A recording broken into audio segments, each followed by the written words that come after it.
Good morning, everyone. We're going to let the room fill up with attendees, and we'll get started in just about 30 seconds.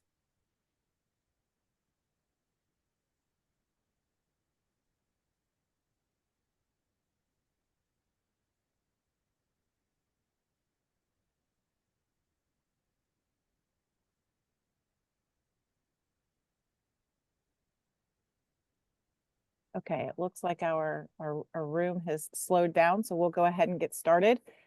Good morning and welcome to Tax Planning and Year-End Strategies. It is our third webinar in our series for this fall, and we're glad you're here again. A quick couple of Zoom housekeeping notes so you can relax and focus on what our presenters have to say. You are muted and your cameras are turned off for better sound quality. Please use the Q&A panel for any questions you have. We'll save time at the end to try to answer some of those. You'll see a couple of polls pop up throughout the presentation. Please respond to those, especially if you're here for CPE. Those are required for credit. We are recording this session, so after this ends, I will send an email with all of the recording link, the slides, and the CPE request. Today's speakers, we have John Reiteicher from Harding Shymanski Company, Nicole Boren with Avantax Planning Partners, Aaron Wilsbacher with Harding Shymanski, and Kelly Adams with Avantax as well. Avantax Planning Partners is an independent financial planning professionals that we collaborate with. Avantax provides investment, advisory, and financial planning services, while HSC provides the tax and accounting advice. Together, we coordinate across both sides to provide you with an aligned, actionable guidance. Thanks again for joining us. And John, let's go ahead and get started. Morning, everybody. Glad everybody could make it today. So if we could go ahead and take a look at our overview, our learning objectives. So we're going to understand some key provisions of the One Big Beautiful Bill Act. I'm going to refer to that as OB3, so I do not tongue-tie myself throughout the entire morning here. So OB3, and how upcoming 2026 changes will affect your deductions, depreciation, opportunity zone opportunities, and Section 1202 planning. We're also going to look at some key 2025 year-end planning strategies with charitable giving, retirement contributions, business deductions, all to try to help maximize your tax deductions and minimize your tax liability.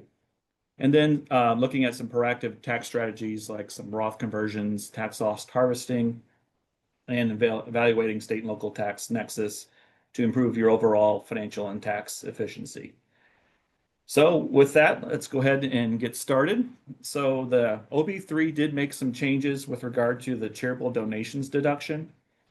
So there are some strategies here to think about and perhaps take action on in 2025 before the new provisions kick in starting next year.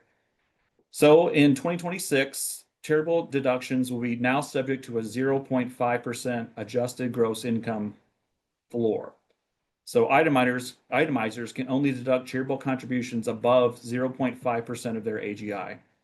So a basic example, so if in 2026 I make $1 million and I donate $100,000 to a charity, the first $5,000 of my $100,000 of itemized deduction is lost. So in 2025, if I still make $1 million and I give $100,000 to charity, in 2025, I would get to deduct the full $100,000. So also, secondly, for taxpayers that are in the top 37% marginal bracket, there's an overall itemized deduction limitation. So the basic math on that is you only get a 35% effective rate deduction for your itemized deductions if you're in that top bracket. So an additional $1 of itemized deductions, if you are in that top 37% marginal bracket, only gives you a 35% deduction. So there's kind of a overall limitation on your itemized deductions of that are available to you if you're in that top marginal bracket.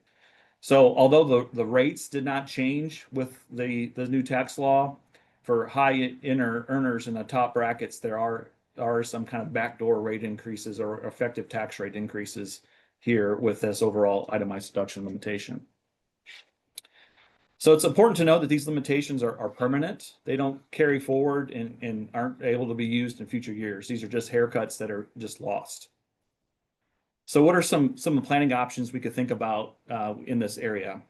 So first, accelerating charitable gifts into 2025 is an option to avoid the new unfavorable law change. So one way to obtain a current year deduction and postpone the actual decisions on where the money could go to charity is via a donor advised fund. So a DAF is an excellent charitable giving vehicle that allows you to take a current year donation to the fund, get a charitable tax deduction, and then recommend which specific grants go to which specific charities over time. So you can donate cash or appreciated securities to get that immediate tax deduction, and the funds are then invested and grow tax-free, and you're in charge of when and where you give the charitable organization of your choice into the future.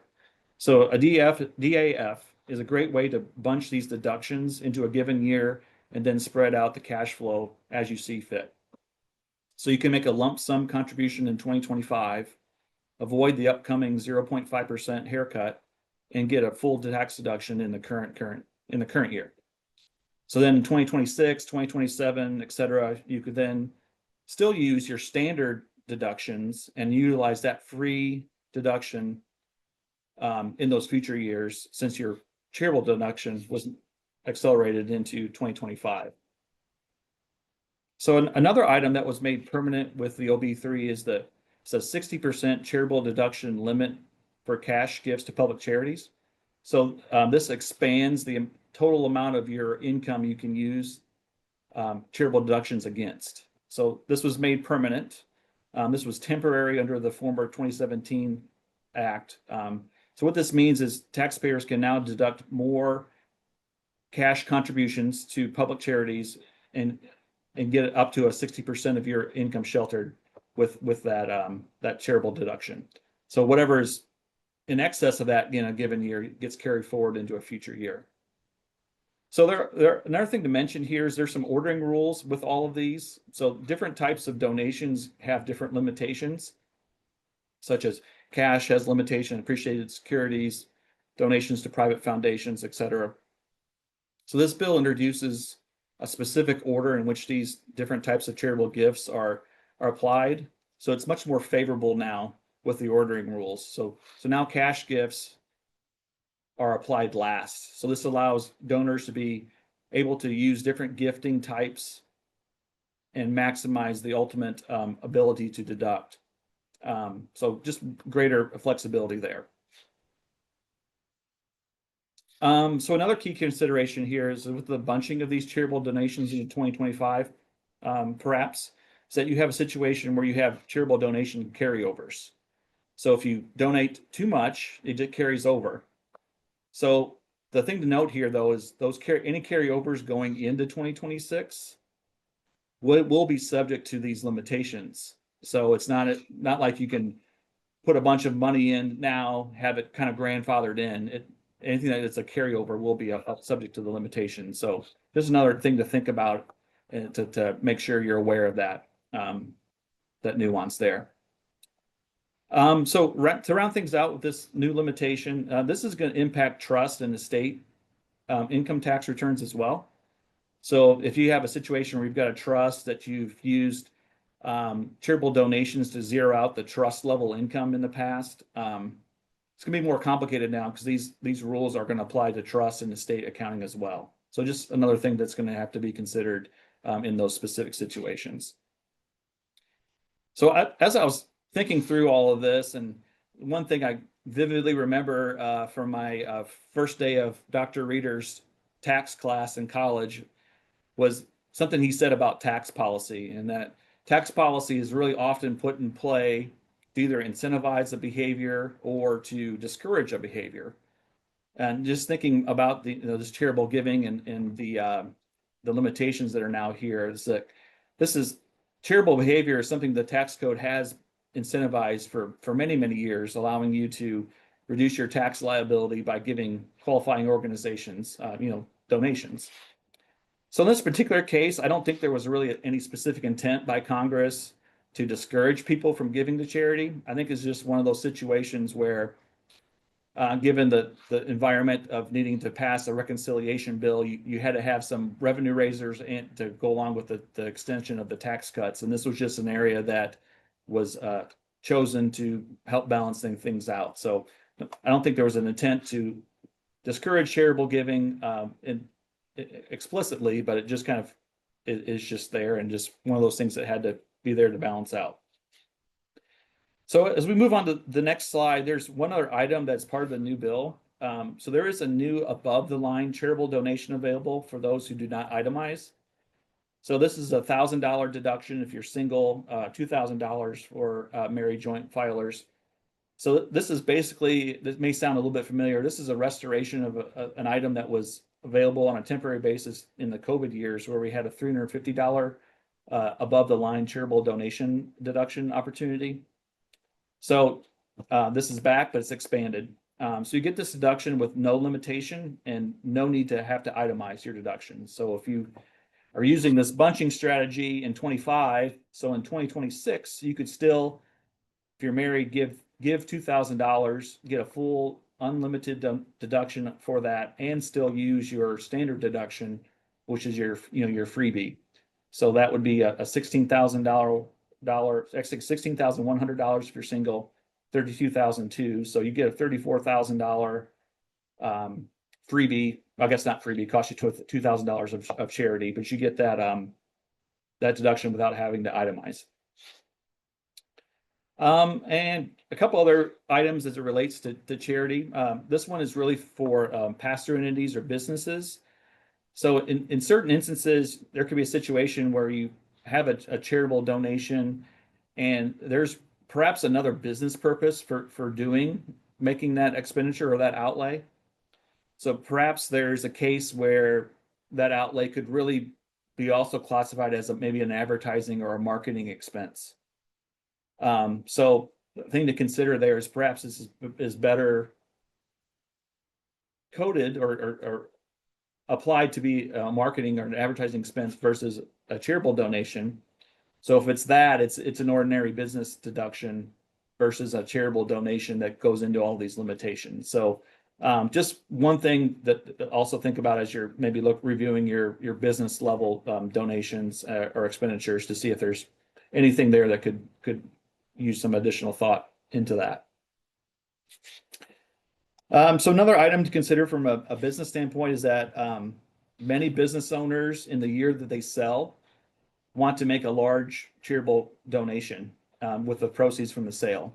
So you've got this windfall, want to be able to support the philanthropic efforts that you have with a lump sum that's part of the proceeds.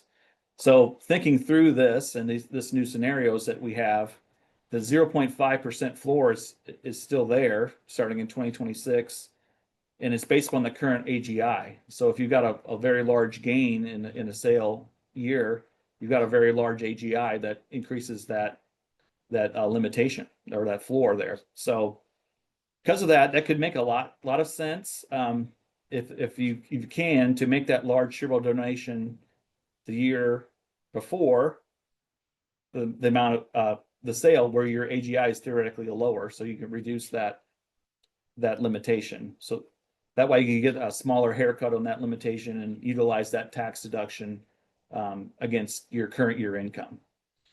So just another little item there to think about as it may warrant.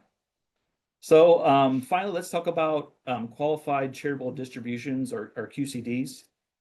So this specifically wasn't changed by OB3, but it's something that can be looked at again in a different light now that we have these limitations that are in place or will be in place in 2026. So if you're over 70 and a half and you have an IRA, you can make a qualified charitable distribution directly from that IRA to the charity that you choose. So it needs to be a 501c3 charity, can't be to a donor advised fund, or it can't be to a private foundation. But the benefit is you don't have to pay income tax on what would have come out of your IRA. And that donation then is also not subject to any limitation. So basically it's completely off of your return, no income pickup, no tax deduction. But if it were the other way, you'd have an income, increases your AGI, then you've got a limitation on your charitable donation. So with the change, it's really kind of something to think about as you're working through these limitations, so that QCD allows you to keep your AGI lower and potentially decrease your 0.5% charitable limitation on your other charitable donations. So a lot of things to think about when it comes to charity. It's an area that really requires some additional strategic thinking to maximize your benefits and as it relates to your philanthropic endeavors. So let's say now moving on to Section 1202, qualified business stock. All right, so in a nutshell, in order to achieve Section 1202 stock benefit, is you need to have several things in play. You have to have an original issuance or acquisition of C corporation stock that is in a qualifying active business. It can't be a passive investment. And you have to hold the stock more than 5 years. And the corporation must have less than 50 million of gross assets at the time that stock was issued. So there's many additional requirements and nuances to it, but that's the general gist of what types of businesses or corporations would qualify for this benefit. So 1202 has been around since the 1990s. It was originally set up to be really only a benefit for regular income tax. There was an AMT add back with this, so kind of made it not as advantageous as it is now upon original enactment of this particular portion of the code.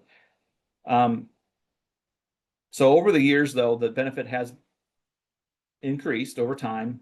So it was a 50% exclusion of a gain on a sale of the stock, went up to 100% exclusion, and the AMT add back also got removed. So definitely became a much more advantageous situation if you were able to qualify for this.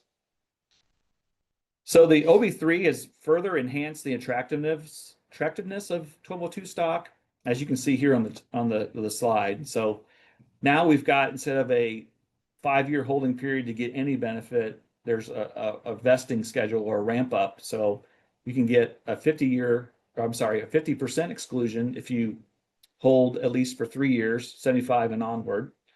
And also the actual amount of gain that can be excluded has also been increased. So each taxpayer had an exclusion of $10 million. Now it's up to 15 million. And your gross asset ceiling to qualify for 1202 stock has also been increased from 50 to 75 million. And this really is in play for stock that's acquired or issued after July 4th of 2025, which is effectively the enactment date of the OB3. So it may be worthwhile to consider the benefits of 1202 now, as you originally had to hold your stock for 5 years in order to get the benefit. Now you've got this cliff vesting schedule. Sorry about that. So you've got nothing if you didn't hold for at least 5 years, and then you got a 100% exclusion, but it was capped at $10 million. So OB3 creates this 50% exclusion and so on, increases the benefit of the overall exclusion from 10 to 15 million. So the old rules still apply for everything issued before July 4th, but after that date, you still get the benefit of the vesting schedule. It makes this much more attractive and reduces the risk of potentially having a good deal kind of come across your desk, maybe in year 3, and you've got the decision, do I just go ahead and take the chips off the table, or do I hold off for another couple of years and hopefully get that same deal with the added benefit of the 1202 exclusion? So it gives you much more flexibility here to maybe enter into a transaction or an operating structure like this. So another key item to consider here is that there may be a way to utilize this benefit for existing S corporations or partnerships. So this could be a benefit. There would be some restructuring that would have to be done to achieve a C Corp status and to get that originally issued stock requirement. But as long as you have this assets contributed less than $75 million in value, this could be an area that could be looked into. It's obviously very, very complex, but worth investigating if you have a contemplated sale or a horizon in place where feel like there might be a sale process in the not too distant future. So this really it's not an easy decision by any means to make, because you really have to live with being the C corporation for an extended period of time, at least 3 years, and the potential double taxation that comes into play when you're in a C corp status. So you really need to have also a sale of stock at the end of the day too. So that's a requirement. That's a sale of stock upon exit. So this need for a stock sale will impact your potential sale price, as the buyer is really going to want to buy assets most likely and want to have a discount of the sale price if they're forced into or need to go down the sale of stock road there. So a lot of things in play with this. But if you're in a situation where you're consistently reinvesting your profits, you're not taking distributions out of the company other than for tax distributions, and you've really are reinvesting and would not be in that double taxation situation as a C corp, it's definitely worth a kick of the tires if you've got a situation where you may have a sale down the road. So another item with this is there's a way to actually even multiply this $10 million benefit, because that's really on a taxpayer or a shareholder by shareholder basis.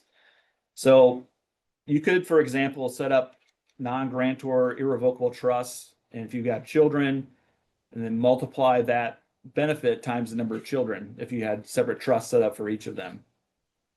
So they would each get their own exclusion. Again, there's a lot of nuances here, including estate tax implications that would require a lot of thought and consideration as you work through this. You'd have governance issues, family dynamic issues, in addition to all the tax issues that you would have with being in the C corp environment. But with the right situation, this could be a powerful multiplier effect upon your disposition of a business. Just something to think about. We'd love to talk to you more about that if that's something that might be of interest. All right, so now on to the next topic, which is opportunity zones. So as a real quick overview, opportunity zones allow you to defer a realized capital gain. So a sale that something happened, there's a realized capital gain.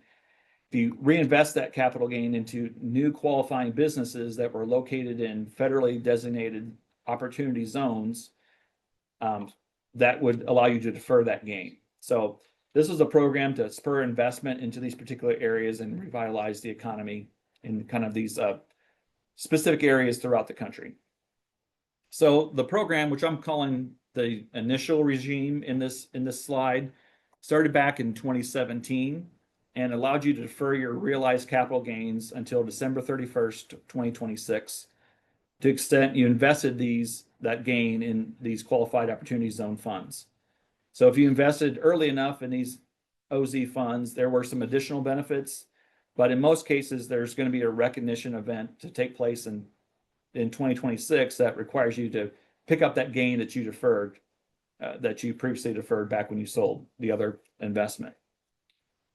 So with this recognition event in 26, you're going to have some tax to pay, but the cash that you realized from your original gain transaction was, number one, reinvested in this opportunity zone fund and likely put into play or invested in other areas. So assuming the investment is meeting the performance you expected, you're probably not going to exit this OZ fund in 2026 to generate cash to pay this tax. As part of the program, if you hold for at least 10 years, there's some additional tax benefits of a further exclusion of further appreciation on that and gain on that appreciation if you hold at least 10 years. So as we head in 2026, there's some things to consider to help mitigate the impact of this recognition event that you would have to pick up. A strategy to think about is tax loss harvesting. So this is a method where you look at your investment portfolio on a systematic basis and trigger capital losses that can be used to offset other gains, such as your opportunity zone fund gain, for example. So there's definitely some specific rules you got to follow as you work through tax loss harvesting. One major one is the wash sale rules that could disallow a loss that you would otherwise recognize on a sale of a stock that's underperforming. So you'll want to trigger the loss, but also reinvest the proceeds in another security that avoids these wash sale rules, but also keeps the integrity of your asset allocations and your investment objectives. So this is definitely a conversation that we're having with clients in conjunction with our financial partners, like Kelly and Nicole, to help us make sure we're out in front of this and taking advantage of harvesting these losses to offset other gains that you know you're going to have or anticipate to have. So now on to the other part, which is what I'm calling the new opportunity zone regime. So this is essentially a reboot of this program that now has a rolling 10-year QOZ designation and opportunities to defer capital gains into qualifying businesses. So basically a reboot of the program. So this first new cycle starts on January 1st of 2027. So not next year, but 2027. So this is going to allow you to defer your realized gain for up to 5 years and allow you to be able to exclude the gain on additional appreciation in value if you hold for at least 10. So that's the basic gist of how the benefit of these plans. So a planning point for 2026 is to potentially defer a realization of a capital gain into the back half of 26. And the reason why I say that is there's a 6-month window of time that you have between a realization event and when you invest into an opportunity zone fund to get that deferral. So if you have that transaction window in late 26, the 6-month window could carry over into 27 and then allow you to reinvest first part of 2027 to achieve a deferral on that gain that you realized.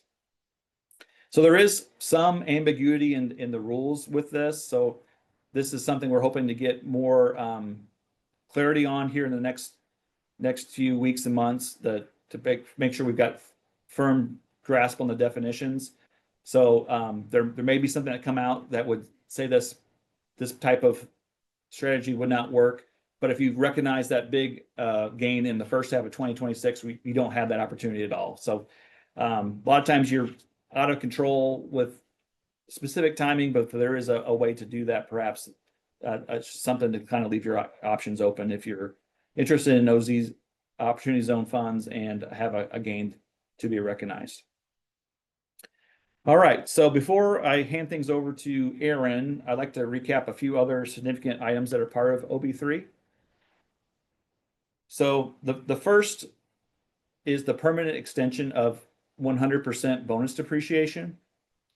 So we were already seeing the phase out of bonus depreciation that were scheduled to only have 40% bonus depreciation in 25, 20% in the next year with fully phased out. And that was a part of the 2017 law that was just running its course.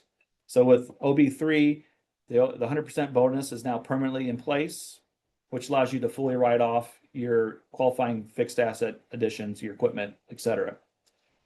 So this bonus depreciation and Section 179, which has also been expanded and made permanent, it really allows for a great deal of flexibility to manage your taxable income. So you can pull levers and make different elections to make sure we're using these deductions against higher tax rate income versus like completely maxing out everything and really wiping out all of the income that's even subject to very low marginal rates. So there's a way we can work through this and make sure we're kind of landing the plane right where it needs to be to take advantage of the lower rates, but use the depreciation to get your higher rates down. So that's one planning item that we do as a regular basis and to make sure that we're maximizing the benefits, but not over maximizing, if that's even a thing. But so one note here is qualified production property. We're going to talk about that here in a second, but I'm going to go on to the other ones first. So next is the business interest deduction, 163J.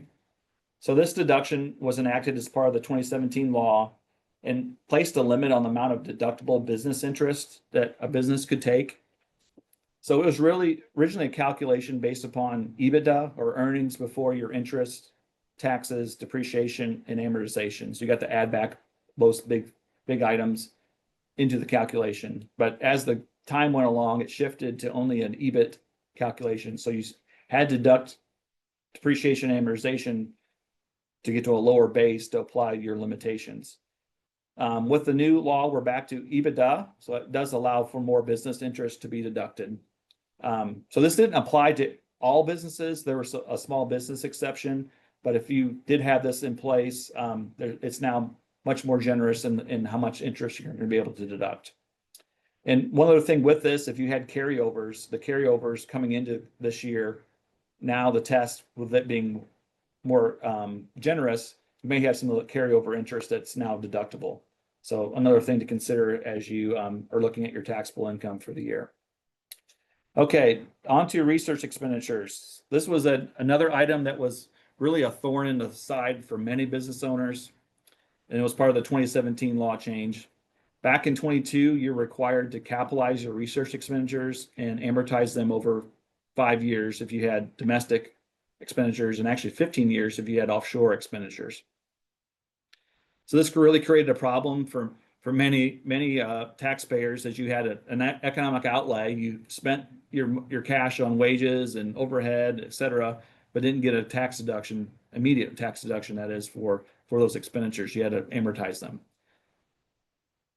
So this was another situation. It was just purely a budgetary consideration to get the law passed back in 2017, and this was just one of those areas that were part of the revenue raising considerations. So OB3 fixed this issue, and now we're able to go back to currently deducting our domestic expenditures. So that's a really big deal for those that are engaging in research activities to have that deduction back in play. Offshore expenditures are still subject to amortization, but that's likely less of a consideration for most of our clients. All right, the final item here on the big four is the qualified business income deduction. So this is that 20% deduction against your business income. This was scheduled to expire at the end of 2025. So great news that this was part of our OB3 law change and has now been made permanent. So what this does is this, for business income, it really makes your top marginal rate of 37%, actually 29.6. So that's 80% of the 30%, 37%. So it's a great benefit for business owners. And calculations can get a little complex, but the nut of it is that the OB3 did relax some additional phase-in rules that made this deduction available for more taxpayers where it may have had a limitation in the past. But bottom line here, it's here to stay, and it's just a great benefit for business owners. Okay, on the next slide here, back to qualified production property. So this is a new thing. This is not an extension of something it's new to the tax law. So this allows property that's qualified production property to be fully expensed for tax purpose, federal tax purposes. So it's actually like buildings. And we're not talking about equipment, we're talking about the actual building facilities. So it has to be located in the United States. It must be used by the taxpayer, and that's a term that we're going to circle back to, as an integral part of a qualified production activity. And it needs to be, construction begins by January 19th, 2025, and needs to begin before the end of 2028 to qualify. And then you got to have it in service before January 1 of 2031. So some pretty significant window here of time to build a facility. Also, existing buildings can qualify if it's not currently used in a production activity, kind of a mothballed facility, for example, if it hasn't been used for that purpose between 2021 and 2025. Okay, on the next slide, here's some additional things that are there. Qualified production activity is basically manufacturing, production, or refining of a qualified product. So think manufacturing. That results in substantial transformations. You just can't be doing nominal or token things to say, okay, this is manufacturing. So bona fide manufacturing operations can qualify for this. So back to the used by taxpayer situation or clause that's in there. The way that the law is written, the building must be owned by the taxpayer that's engaged in this qualifying activity. But really, in practice, we see an operating company that the owners have a related party real estate activity, separate entity, and there's a lease between the two for the use of that property, of that building. Well, under the way the law is written, that arrangement doesn't work.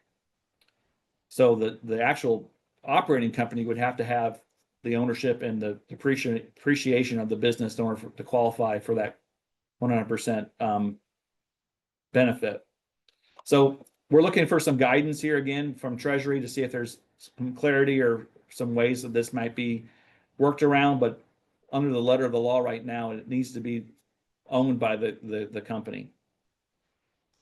So one course of action, I'm thinking through this, is maybe there's a land lease where the land is owned by the real estate company, and then the operating company actually builds the facility under the land lease arrangement. So at least there is some separation of the real estate, the land at least, but the property being owned by the building owner or the producer itself.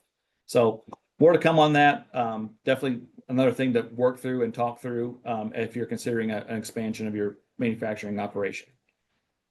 Okay, so with that, I think we do have our first polling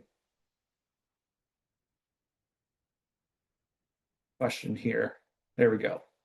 Yes, we're going to ask a real quick polling question. Which of the following tax strategies are you most likely to consider before year end? Excuse me.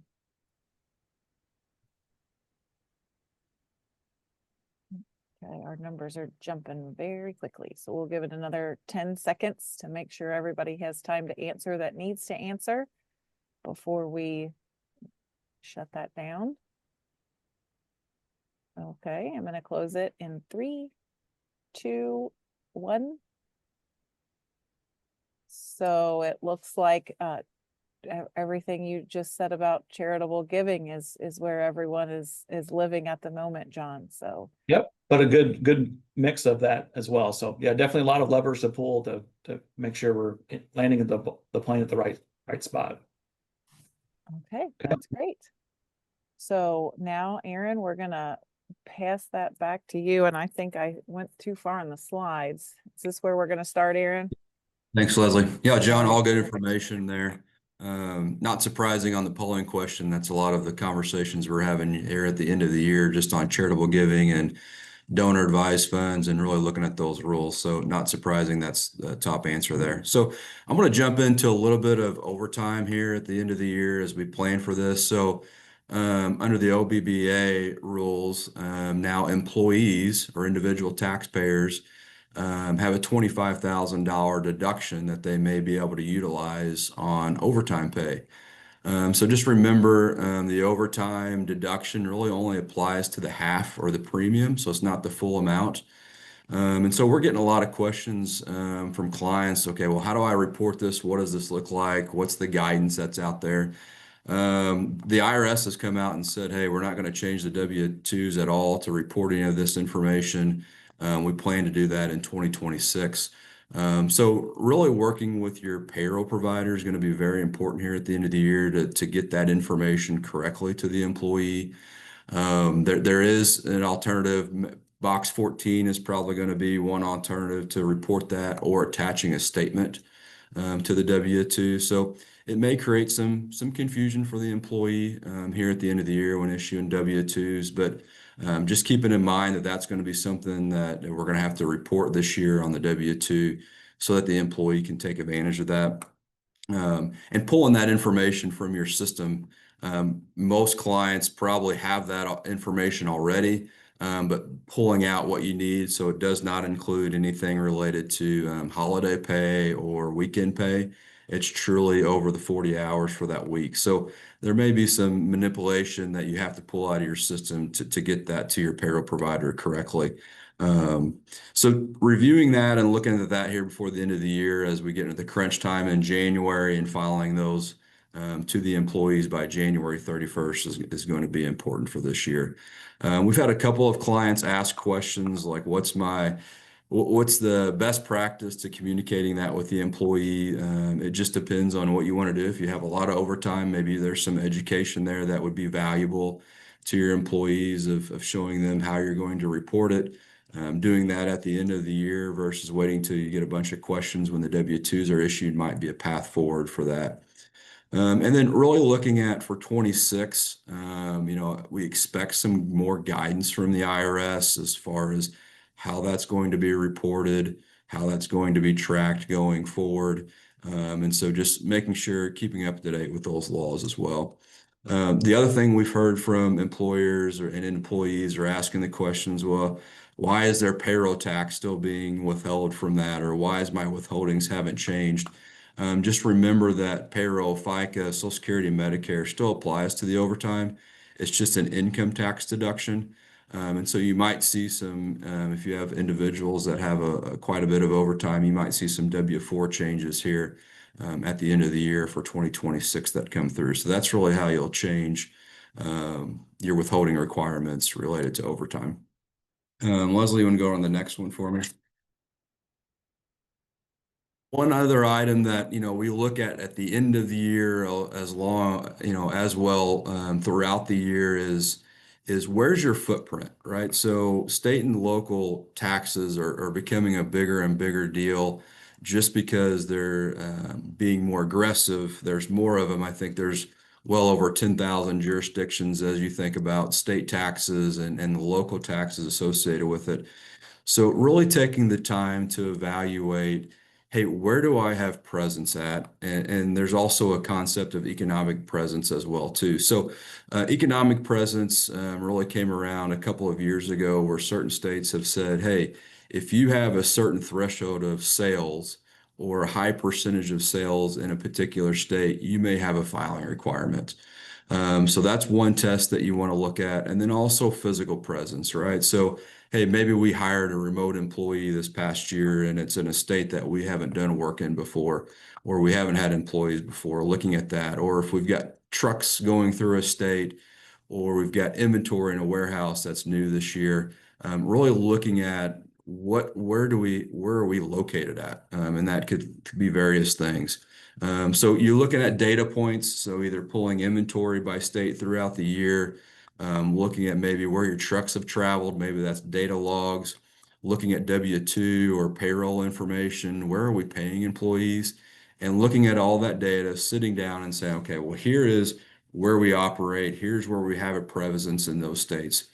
And then really looking at the laws to see if there is a filing requirement related to that, whether that's income tax nexus or even sales and use tax, right? So sometimes sales and use tax, if you're selling a tangible product, it may be taxable in one state and may be exempt in another state. So really looking at those rules and sitting down and setting some time aside to make sure you're doing that correctly.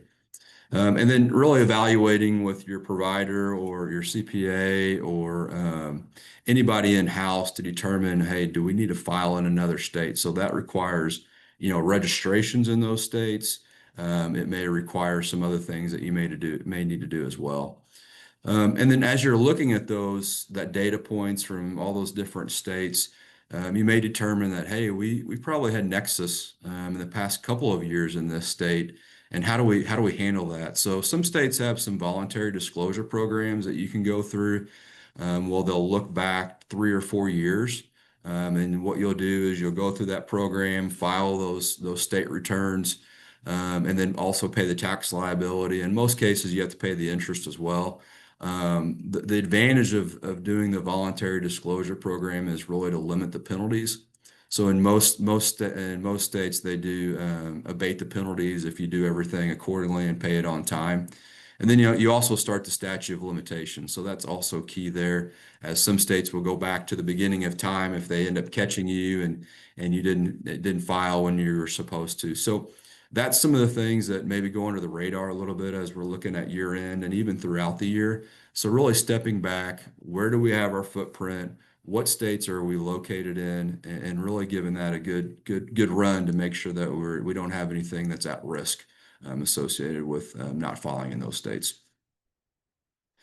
Leslie, flip to the next slide for me. So along with that, as we talked about states before, a couple of years ago, there was a concept around pass-through entity tax. And so this came into play as states tried to work around the limitations regarding an individual that was limited to $10,000 whenever they itemized for their state and local taxes. And so we've been working with that for the past couple of years. Indiana and Kentucky were a little late to the party, but we've been dealing with that for 2 or 3 years. And so this still is in play with the OBBBA change. It did reduce this a little bit, but the deduction now has now increased from $40,000 to $10,000. So an individual that itemized their state and local taxes, along with real estate taxes and excise tax, was capped at $10,000. That's now jumped to $40,000. But as you can see on this slide here, there are some phase outs. So individuals or married filing jointly that get above $500,000 of income, that limit will actually be phased out from $40,000 and go back down to $10,000. And so the PTET or the pass-through entity election is still going to be in play. We still think that's going to be a good fit for shareholders and partners that this applies to. So the pass-through entity tax election applies when you have an S corporation or an LLC. Basically, they are paying the state tax on behalf of the individual to bypass these rules where you might have a shareholder or partner that maybe wasn't able to itemize. Maybe they're still taking the standard deduction, or they're limited to the $10,000 or $40,000 of state exemption that they're allowed to get on their individual return. So the OBBBA didn't change any of those rules for pass-through entity tax for those states. However, there are a couple of states that this was going to phase out as of 12/31. And so as we get into the legislation for states, that's going to be happening here at the beginning of January into February in 2026. We'll see if they renew that or change these with the rules of an increase to $40,000. But continue to pay those quarterly estimates if that still applies to you. I think at the end of the year, a lot of things that are going to happen is modeling these out, right? So determine to make sure that, hey, we have a taxable income. Does it still make sense to pay those state taxes at the entity level? And really running that analysis through the individual return to make sure that it still makes sense. Leslie, you want to move on to the next one for me? So the other things that we're working with clients here at the end of the year is determining where their taxable income is going to be. So we're starting to look, at October financial statements and really running those planning, modeling it out to where it's going to be at the end of the year. And looking to see, okay, do individuals, if you're passed through, do you still need to pay your protected estimates that were set up that's due in January? Or hey, we just want to know what our April liability is going to be in 2026. So really thinking through and planning those out here at the end of the year is pretty key. And so really there's two different methods that a taxpayer has from an entity standpoint. Either they can be on cash basis or accrual basis for income tax purposes. And so just some ideas here at the end of the year, if you're a cash basis, really looking at that October, even September financial statement to see, okay, we convert it from accrual basis to cash basis to see where they're going to land. And then for the remaining months, we just ask the question, hey, what do you expect your income to be coming in related to that? And what do you expect to pay out here at the end of the year to really get to what is that 12/31 cash basis income going to look like? So once you've determined that, then you can really start your planning opportunities there, right? So for a cash basis taxpayer, it may be, hey, are there expenses that we can pay down before the end of the year to reduce our tax liability? That's one way to look at it. If you have a lot of inventory, kind of combing through your inventory, this applies to both cash basis and accrual basis. Really looking at, is there any obsolete inventory there or anything that, maybe we're not going to sell that we can scrap to get a write-off for tax purposes? And then from an accrual basis standpoint, really looking at kind of your compensation bonus packages that maybe you do at the end of the year. Maybe you have some commissions that you have to pay. Making sure that those are fixed, determined here at 12/31. They're accrued for, and then you can still get the deduction in 25 as long as you make that payment by 3/15 of the following year. So that might help from a cash flow perspective. Waiting to pay that out until March 15th versus 12/31 and still getting the deduction on accrual basis standpoint in 2025. The other item that we want to look at is as an accrual basis taxpayer, looking at that accounts receivable allowance, right? So even though you may have had an allowance booked for it for GAAP purposes, you really can't deduct that from a tax standpoint until you've stopped all collection activities. So if you've still got some court proceedings, or if you're still doing some type of collection activities, you can't deduct that from a tax basis standpoint. So you may want to review that, and some of the stuff that maybe you've been trying to collect on for 2 years or more than that. Maybe, hey, we've decided, hey, we're not going to go after that anymore. We're not going to be able to collect that. And so then you will be able to get the deduction there from a tax basis standpoint for accrual basis at that point in time. Once again, same thing for accrual basis. Looking at your inventory, is there anything in there that's obsolete that can be written off? The other thing to look at is Indiana's a little bit different. We pay our property taxes in arrears. And so that May 10th installment of 26, November 10th installment of 26, as long as you make that payment prior to filing the tax return, you can get that deduction on the 2025 return. So we'll have some clients that extend their return all the way through 9/15, and then sometime at the beginning of September, they'll go ahead and make their November 10th installment. And so that allows a deduction on the 25 return for those Indiana personal property taxes. And then also, if you've got a accrued profit sharing plan, if you've done something with that for your employees, there's some opportunity there as long as you accrue for that and make that payment before we file the tax return. That's also a deduction that you can get from an accrual basis standpoint as well. So those are the conversations that we're having now with clients and planning for that. So that we can manage kind of what that taxable income is going to look like, talk through some of those accrual basis items that maybe we can help with cash flow. Maybe we don't have to make those payments until 26, but get the deduction in 25. So those are all things to consider here at the end of the year and start planning for that. We're on, today's the 12th. By the time you have Thanksgiving and Christmas in, there's not a whole lot of weeks really left in the year to, maybe there's a vehicle or a piece of equipment that you were going to buy in January or February of 2026. And hey, we've got a pretty large taxable income. We want to move that deduction potentially, as John talked about, 100% bonus depreciation into 2025. That has to be placed in service. And so there's just not a lot of time to keep that moving, to get that in for 2025. So those discussions, those decisions really have to really start now in order to get that in before the end of the year. A couple of things, Leslie, on the next slide was just highlighting some expiring credits that have already happened or getting ready to happen. Some of the things to pay for the OBBBA bill that we were maybe get some deductions for was really related to anything electric. Some of those credits have already expired as of September 30th of 25. So those electric vehicles, those clean vehicle credits that have been around for a couple of years, if those weren't purchased prior to September 30th of 25, you're not going to be able to get that credit after that date. So some things to consider there. There's some home improvement credits and then some residential clean energy credits that there is still some time to take advantage of those at the end of the year. Those will expire as December 31st of 25. The other credit that we see quite a bit of is the work opportunity tax credit.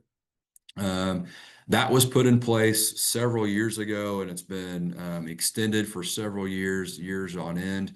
That credit is focused on hiring individuals that potentially maybe their household is on food stamps, or maybe it's a veteran So as long as you meet those hour requirements and also wage requirements, there is a pretty nice credit that can be had for employers related to that from an income tax standpoint. That is set to expire as of December 31st of 2025.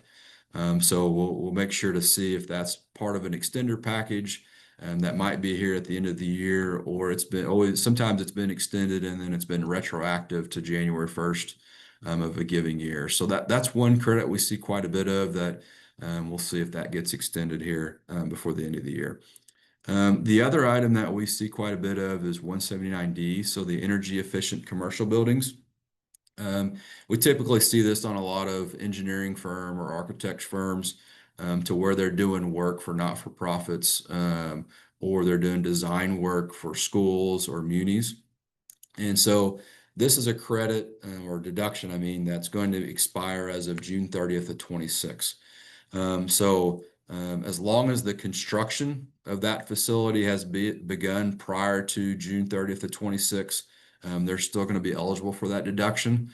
So it may not be completed until 27 or 28. So we may see some of that 179 deduction still well beyond that June 30th of 26 in 27 tax years and 28 tax years potentially. But that is set to expire for buildings that are started after June 30th of 2026. So keep that in mind as you're looking through some jobs, especially engineering firms that might qualify for that. And then there's some other new energy credits there that bleed into 26 and 28 and 27 related to hydrogen and then clean electricity. Leslie, if you want to move to the next slide for me. Just a couple other small things to consider here at the end of the year as you're planning to reduce your taxable income.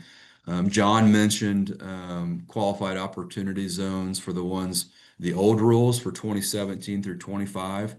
So in 2026, that day has come to where if you've deferred some of those capital gains that went into those zones, you're going to pay the tax in 26 on those capital gains. So as you're thinking about potentially lost harvesting, some unrealized losses that you may have in your portfolio or in your investments, you may want to look at, hey, does that make sense to do that in 25? Or if I've got a large capital gain that's going to happen in 26, should I save that for 26? So just modeling those out will be key as you're thinking through some of those unrealized losses that you have in your portfolio or in your investments. The other thing to look at is just retirement account contributions here at the end of the year. Making sure that, if there's an opportunity to max those out, whether that's your traditional 401k or whether that's an IRA that you can do at the end of the year. The other thing to look at if you're self-employed, another good opportunity there is to set up a SEP account. And so you can really reduce your taxable income by doing those and making contributions. That's what's going to be key about that is really looking at what is your taxable income going to be there for the year, because there's rules related around how much you can put into your SEP contribution related to that.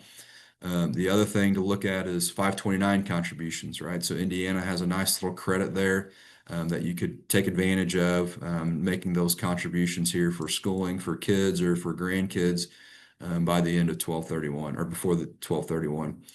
And then the other thing to consider, if maybe this year's kind of a down year compared to prior years and you're going to be in a smaller tax bracket, maybe there's an opportunity for some Roth conversions there and taking advantage of those brackets, whether that's in the 22% bracket or 24% bracket. So just thinking through that, the only way you get there, in my opinion, is to model out and having conversations of where your taxable income is going to be for the year. And so that's key for year-end planning and also continuing planning throughout the year. The last thing I kind of wanted to hit on here was just the gifting and estate planning. I know we've had some webinars related to that where it's just solely focused on estate planning, but as we're talking about the year-end considerations here, each individual has up to $19,000 that they can give away for their annual exclusion in 25. I believe that's 26, or in 26, that's also $19,000.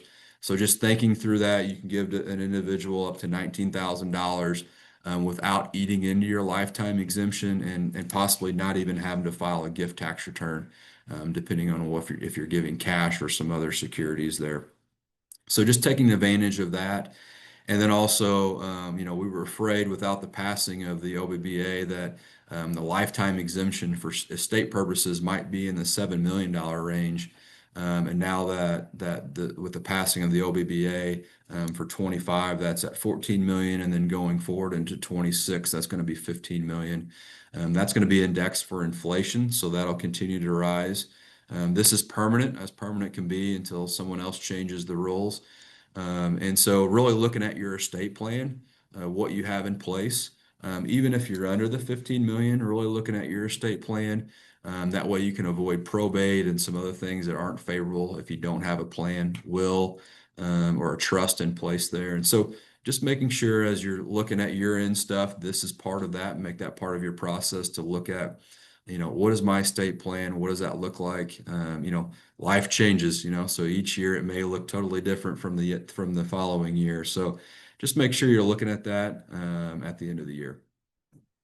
So I think we have a polling question that's coming up before I kick it off to Nicole to talk more about some building wealth with tax strategies in mind. We do. Thank you, Aaron. So this one is going to ask, how confident are you with understanding the upcoming OBBBA changes impacting the 2026 tax planning?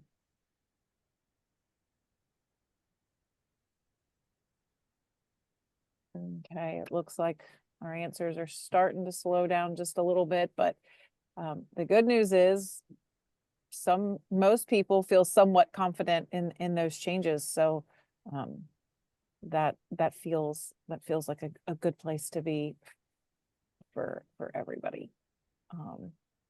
Okay, we have 93% participation, so I'm going to go ahead and end that poll and share the results for everybody. But yeah, like I said, we're in that somewhat confident area, and I will let Aaron say anything he needs to say in that. I think that's a great place for everyone to be, and then we'll hand it over to Nicole. Thanks, guys. Thank you. And John, Aaron, thank you guys for all that information. For those of you that already work with the Avantax partnership with Harding, a lot of this has probably been modeled out in your personal GPS financial plan process, so it seems familiar. For those of you that have not had the opportunity to do that yet, hopefully after this conversation, you'll have some additional interest in having us model out some of those things that John and Aaron talked about, as well as what Kelly and I are going to cover. We're going to start with a concept of backdoor Roth, and we will go to that first slide. The backdoor Roth IRA strategy is a legal workaround designed really for high income earners who exceed the income limits to do a direct Roth IRA contribution. This method involves making a non-deductible contribution to a traditional IRA and then converting those funds into a Roth IRA. The strategy allows you to benefit from that tax-free growth and withdrawals in retirement, even if your income disqualifies you from contributing directly to that Roth IRA. The critical aspect of this, though, is avoiding that pro rata rule, which Aaron and John can certainly talk to you about, but that triggers some unexpected taxes if you have other pre-tax IRA balances. Those may include traditional SEP or simple IRA balances, and there's oftentimes workarounds that we can encourage you to do or introduce the idea of, and maybe that's rolling a traditional IRA into an existing 401k plan if you're still a participant. To ensure that we avoid double taxation and that we're compliant, it's important to make sure that to file the IRS Form 8606 to report that non-deductible IRA contribution. This year, the limit is $7,000 for those that are under the age of 50, an additional $1,000 for a total of $8,000 for those that are 50 and older. Next, we will switch over to another concept around Roths, but it is a Roth conversion. Roth conversions involve transferring assets from a traditional IRA to a Roth IRA. It allows you to pay the taxes on the converted amount now and enjoy those tax-free withdrawals later. This strategy is most effective during low income years and also before required minimum distributions begin. It can reduce your future tax liabilities and also enhance your retirement income planning. Roth conversions can also help mitigate the impact of future Medicare premiums and also the taxable portion of Social Security benefits by ultimately reducing that required minimum distribution in the future years. But timing is critical and crucial when we're talking about this. Conversions really need to be planned out, and we're trying to avoid pushing you into a higher tax bracket. So Aaron mentioned that a minute ago in his conversation.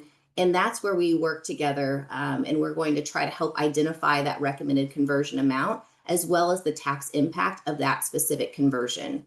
Oftentimes, the strategy is going to be year by year. So depending on what your income level is, that specific conversion amount may change, but it's something that we evaluate on an annual basis. These conversions can be spread out over multiple years to manage the tax impact most effectively. And another idea or important fact of this is that Roth IRAs are not subject to RMDs, so it offers greater flexibility in retirement. And last but certainly not least that I want to talk about today, as we shift gears from Roths and IRAs, is actually more strategic planning when it comes to the next generation or perhaps generations. So today we'll talk a bit about 529s and the new Trump accounts, and a couple of the differences between those.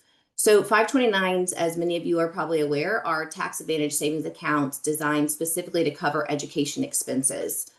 Recent legislative updates have actually expanded their flexibility, which makes them more attractive oftentimes for those that might be concerned of overfunding.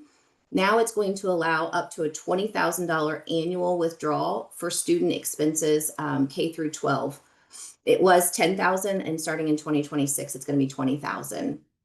And it also is going to enable rollovers of up to $35,000 into a Roth IRA for the beneficiary of the 529. Now, this Roth option does still require that the recipient have earned income, and it's still limited to the annual Roth contribution limits. Now, the 529 is different, certainly, than the Trump accounts. The Trump accounts are introduced this year and go into effect actually starting next year on July the 5th. The Trump accounts will provide a $1,000 government seed, essentially, for children that are born in 25 through 28. Contributions can be made really by essentially anyone. That can be family, friends, or even employers of the Trump account owner. And it's up to $5,000 per year. These contributions grow tax deferred or are invested in low cost index funds until the child turns 18, at which time they become the sole owner of those assets. Withdrawals from Trump accounts are going to be taxed like traditional IRAs, so that makes it less efficient for education-specific savings. Trump accounts do offer a head start on retirement savings. 529s remain superior, though, for education-focused tax benefits due to the tax-free growth and the broader eligible expenses. Business owners certainly might want to consider this as an option, though, for contributions, as you can contribute up to $2,500 per year into those Trump accounts. The Trump accounts, the beneficiary must be under the age of 18 for the entire calendar year to receive those contributions. The only other requirement really is that they have a Social Security number and they have U.S. citizenship. And on that, I do believe, Leslie, that we have a poll question again. We do. Thank you, Nicole. One more. What is your biggest challenge when it comes to year-end tax planning?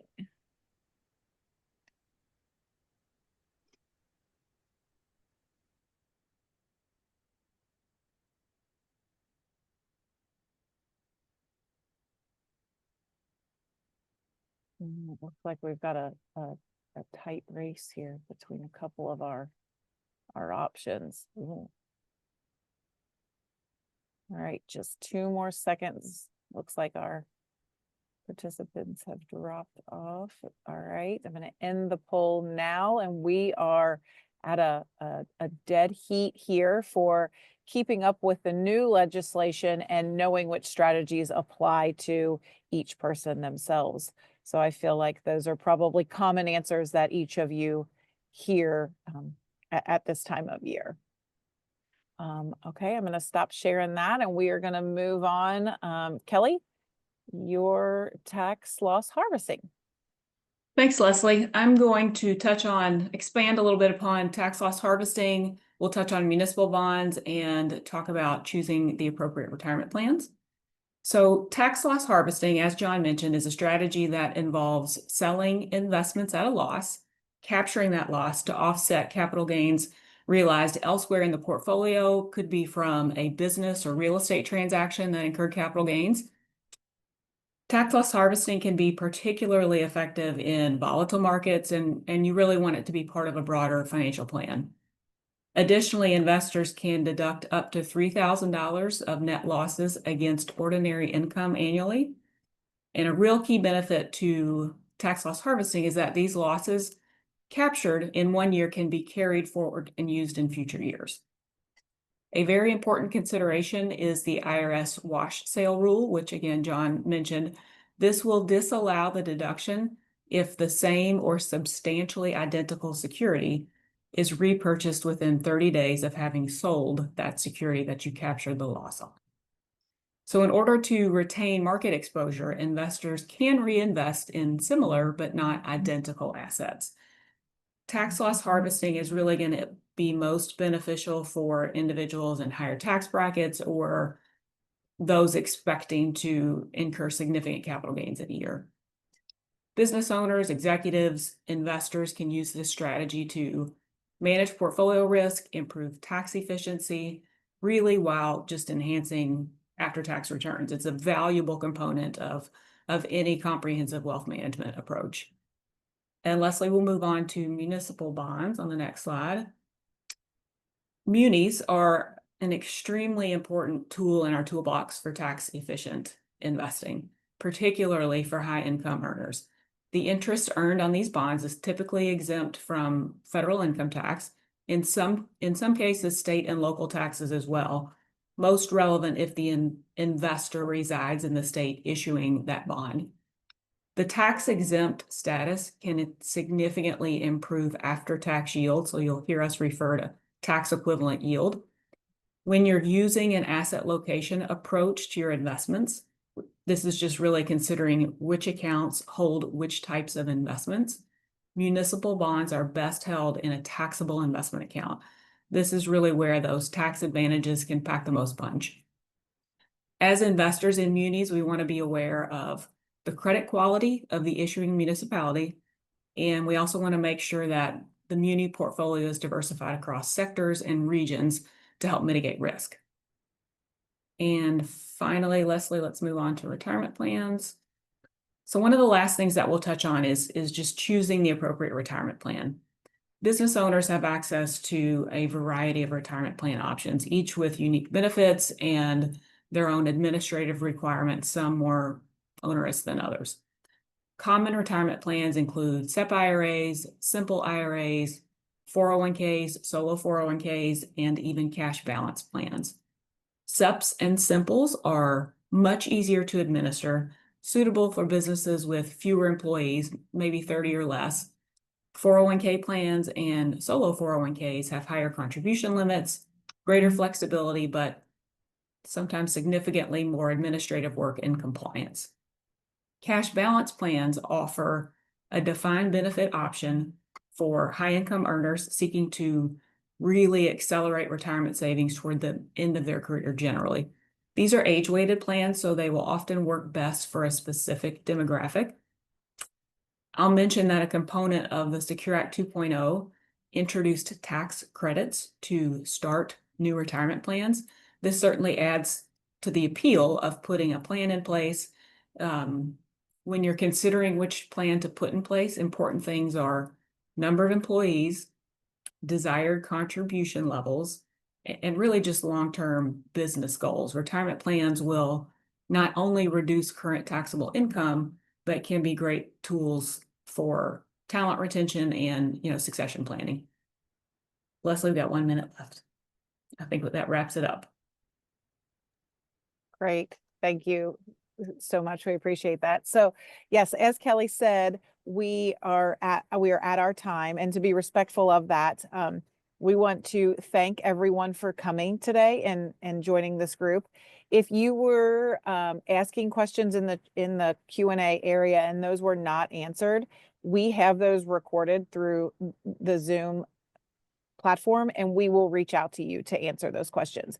If you have any questions that pop up later, here is the contact information of the speakers, but this will also be passed along in the email that I send with the recording and the CPE link. So watch for that later this afternoon, maybe tomorrow morning, but I would watch for it this afternoon. And one last final thing, as our 4-part series continues, we have our final webinar on December 3rd, and that is long-term care. So if that's something that interests you and you haven't signed up, I will also include the link to sign up to that final webinar. So again, thank you for joining us today. Thank you to our presenters and sharing all of this great information, and we'll hope to see you in a couple of weeks on December 3rd. Thanks, everyone.